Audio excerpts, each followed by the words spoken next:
Hello, everybody. So, I will have a guest today with me, Chiara. I hope she's seen that soon here. Let's see what else is possible.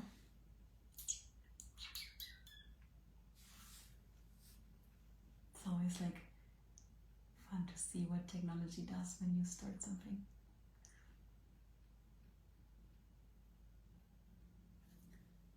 What else is possible?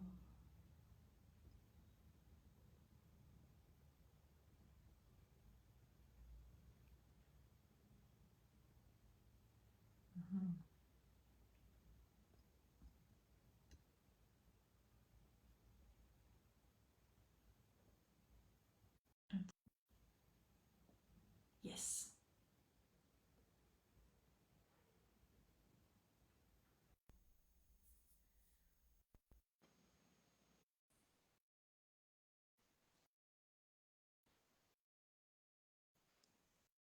Doesn't work. Hello. Hello. How is it right? That's correct. I hope. Hey, Simona, Wow. how are you? I'm great. How are you? Good. I love your lipstick. Is it a red lipstick Monday? Yeah. Smart. Yeah, that's I my girl. should have sent the memo beforehand. No worries. Oh God. Oh my God. So what would make your kids happy and thriving? I need to know. Tell me. It's so funny. Like you sent me the title, and I'm like, oh my God. I mean, first assumption, kids are always happy, which might not be true. And second assumption, thriving. I have learned to survive as the target. There was not even a question of thriving. I was like, I wonder what this conversation can be. Oh my God. It's crazy. Yesterday I talked with one of my best friends, and he leads a dad's group. He lives in Australia, and he would tell me that a lot of kids have, and he has been teaching as well. And he told me how he got aware that many kids have adult problems, like you were saying, like about thinking about survival rather than thriving. So, what will it take to take a bit of the load off their shoulder and maybe our shoulder since we're at it? It's not like the load needs to be transferred from one to the other. And invite a little bit more lightness and a little bit more fun and a little bit more chaos and a little bit more joy in parenting. And I think it's crazy how parents basically blackmail themselves into perfection rather than into joy and joyful parenting and the the the thrum and the excitement of getting to know these, I don't know, this person that is becoming more and more aware, more and more adult, and is going out there into the world and being more independent day by day, which is a phenomenal adventure. I don't know. I wake up in the morning and I'm like, oh my God, what will Leon and Felix look like today? And Martin, I'm like, what are they coming up to today? How are they gonna surprise me? Or maybe they're not gonna surprise me, but what's up? I'm like, what would it take to be excited and curious rather than having all the answers, etc., etc. Wow. That's so true. Like, how often are we functioning from an expectation? I know this person. We live together. Means like there's so many unspoken, unacknowledged conclusions and answers that are, yeah, we're functioning from, I would say, yeah. Yeah, and it's, if you think about it, it's a freaking like crystal clear glass ceiling that we put on ourselves, and we do it more with the people that we love and quote unquote know. So we have like that we spend time with more often, that we're like, and we feel like we're entitled to judge them and to conclude whatever they can or cannot choose. What if we just like gave it up and start accessing the I know it sounds weird, but like the fertilizing element that we can be in their life rather than keeping them small. Um, what fertilizing element for everyone in your life, what nurturance, what growth, what inspiration, what tickling can you be for everyone that you get in touch with? Yeah. I have a question. Like, do you see is the difference of a parent knowing the access tools and a parent don't know the access tools? Is there a difference? Oh boy. You know, I would say that this, and it's not the only one, but the first one that comes to mind is when you have the access consciousness tools, you're willing to put yourself in, to take yourself into consideration as well. So, and one question that I've been asking a lot was, if I was wait, I cannot even formulate. I'm like, blah, blah. If I was the most valuable element, or if I was the valuable element in my life today, what would I choose? And at first it felt extremely wrong to even ask that. I was like, what do I No, even mean? You know, the kids must be first. Isn't that the right thing? isn't there like a plethora of things that go first, and then if I have spare time I can come to myself? Like, isn't there, you know, kids happiness, and then all the logistic, which is cooking, driving, homeworks, clothes, home, whatever, and then the couple if there is still time, and then me, you know, and then, well, work and couple are fighting for their place, and then, well, my body just to not crumble apart, and then my dreams, my priorities, my ask, my experiments, even, I would say, you know. And so the question was a bit like, it threw me off for quite a bit. It was like, oh my God, what does that even mean? And then I realized that being the valuable product in your life is something you can choose that allow you and them to grow, rather than laser focusing on them being happy, which put a lot of pressure even on kids. They're like, are you happy? Are you, I don't know, like, are all your needs met? Are you, I don't know, thriving? Are you having good grades? You know, it's a lot of focus, like parenting from focus and parenting from the universes of right and wrong is very tiring, and it's not as satisfactory as it can be. So my, you know, the biggest difference I see is you are included in the equation with the access consciousness tool, where in this reality, you're constantly referring to a system of right and wrong that is just a given system. So often it's a cultural thing, and otherwise it's a family thing, something that you inherited. Good luck with that. And that has been passed on to you as a very valuable thing. And it's like, okay, you know, bring it forward. If you don't breastfeed, you're the worst mom in the world. Go on, carry it on. Or you should not co-sleep with your kid because it's not good for them being independent. There. And you're like, okay, what about choosing my reality and what works? You know, if formula works, go with formula. If co-sleeping works, co-sleep. And it might work today, it might not work tomorrow. And that's also another thing that I love about the Access Consciousness tool, which is the willingness to be present with whatever is happening right now. So rather than having, you know, like this formula of like, okay, so my kid will always sleep on his own or will always sleep with me, you're more willing to ask a question, be like, okay, so what is required today? And that doesn't mean that it's going to be the rule. That's just a willingness to be pragmatic rather than dramatic. And it's like, and I see that with like formula a lot. Like, my kid needs to be put down at, like, I don't know, 4 p.m. for his afternoon nap. And if it's 10 past 4, we're doomed. And if it's, you know, 10 to 4, we're doomed, you know. And it's funny because parents start really early on to think that these rules and regulation and solidity will save them from the unexpected, and also it never happened. So you're just double, like, slapping yourself with regulation on one side and with the unexpected, which is also going to happen, rather than be like, okay, is it the afternoon night, like, is it the moment of the afternoon nap coming, and I'm going to put it down so he can, you know, self-regulate and allow his brain to and his body to cool down and then be fresh for later on in the evening with, you know, plays and whatever is going to happen later on. And it's really functioning from the question than from the answer, which again can be very tiring. Yeah. You always have the answers. Yeah, I think one thing I can really acknowledge, like, for example, food, like what are the times, like the perfect times for food, the amount you need to empty your plate, you need to taste it, even if you know exactly before, I don't like liver. I knew that, like, I don't have to taste it every time. I just know, "Ugh, I don't like the taste," but I was not allowed to not like it because it like this, that was the rules, you know, like eat it. Like, oh, and there were just certain things I did not like. So I actively have been trained to not listen to my body. And that's what I'm seeing like with the access parents is like, yeah, you're encouraging your kids to know about everything. Like you empower them with a question to like, okay, would you like to have that? Yeah. And even if they choose things that you can perceive like might not be true, like that like allowance to explore, to listen to the body, even so sometimes they might not listen, but then choice creates, right? Like there's that Totally. adventure of, yeah, be, know, perceive, and receive, I would say.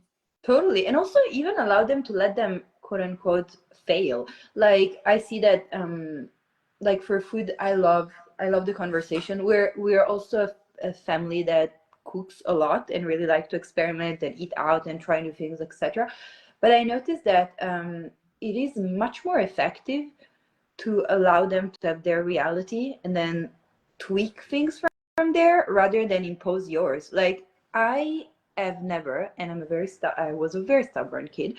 I never brought myself a snack for after the swimming pool, and I swam for all the elementary school. So with my whole class, we would go swim for an hour, and then good idea would have been to have a snack because you were tired and there were a couple of hours until lunch or something still.